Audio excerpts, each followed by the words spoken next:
Selamat pagi, ketemu lagi dengan saya Dr. Budi. Saya ingin bicara tentang diabetes yang berhubungan dengan lifestyle, gaya hidup. Jadi kita harus memahami selalu sejak awal bahwa diabetes itu bukan suatu infeksi, bukan suatu penyakit yang karena ada serangan dari luar sehingga kita nanti akan sembuh total dan sebagainya dengan pengobatan yang baik. Tetapi diabetes itu adalah suatu keadaan di mana kita itu semuanya, sel-sel kita semuanya itu beranjak menjadi tua. Sehingga dengan memahami tua itu, maka kita tahu bahwa penuaan itu suatu keadaan yang menjadi keadaan yang sangat tidak disukai orang, sehingga ketika orang ingin hidupnya abadi, maka dia ingin menjadi mumi, nanti hidup lagi, dia menjadi apa, seperti itu. Dan itu terkandung di setiap hati seseorang ingin keabadian seperti itu. Tetapi itu sudah dibuktikan oleh sejarah bahwa tidak mungkin ada yang abadi.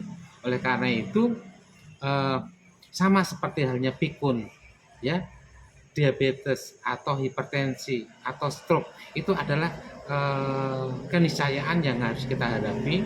Cuma kita berpikir bagaimana stroke itu bisa kita tunda supaya kita itu lebih awet sehat dan kita boleh kena stroke kalau sudah betul-betul memang waktunya kita itu dipanggil, atau kita punya hipertensi bisa kita kelola dengan baik sehingga tidak menyebabkan gangguan-gangguan jantung atau darah ketika kita itu masih merasa masih punya banyak teman untuk bisa hidup bersama seperti itu.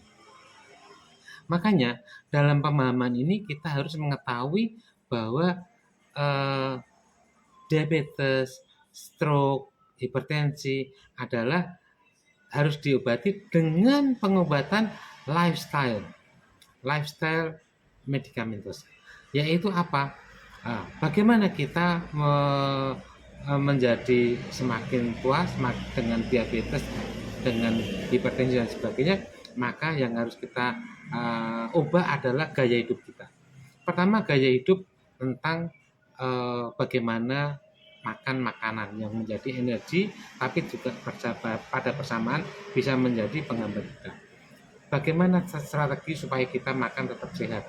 Jangan sampai diabetes menjadi gula sangat tinggi, atau mungkin kalau kita hipertensi, bagaimana hipertensinya kita terkontrol dengan baik.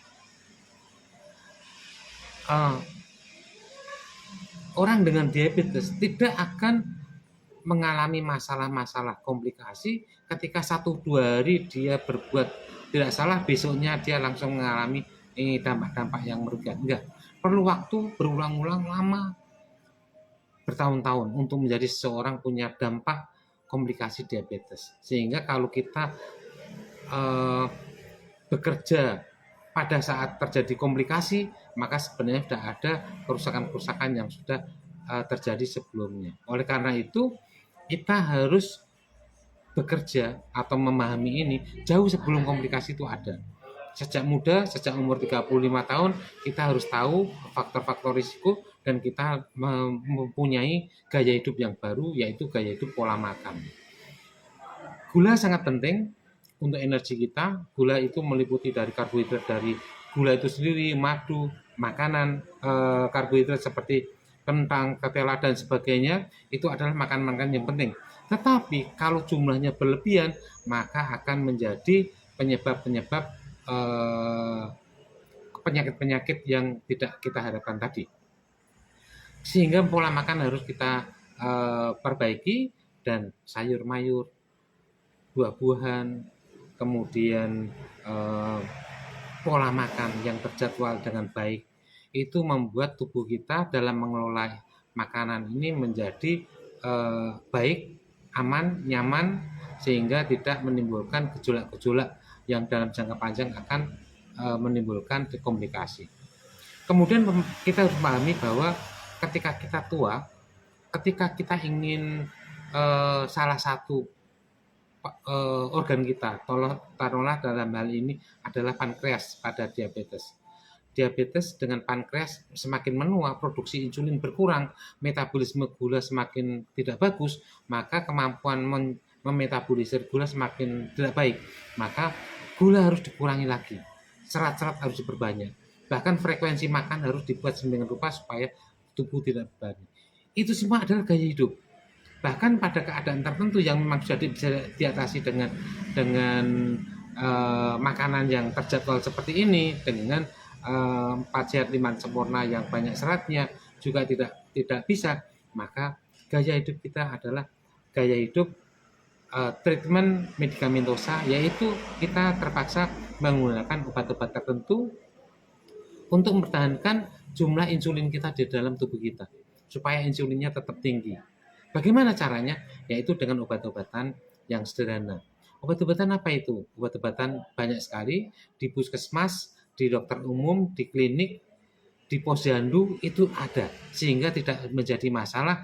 Ada yang mengatakan pengobatan diabetes hanya di center-center, keliru. Diabetes bisa diobati even di posyandu, di rumah rawatan di kampung dengan obat-obatan yang sederhana yang harganya tidak mahal.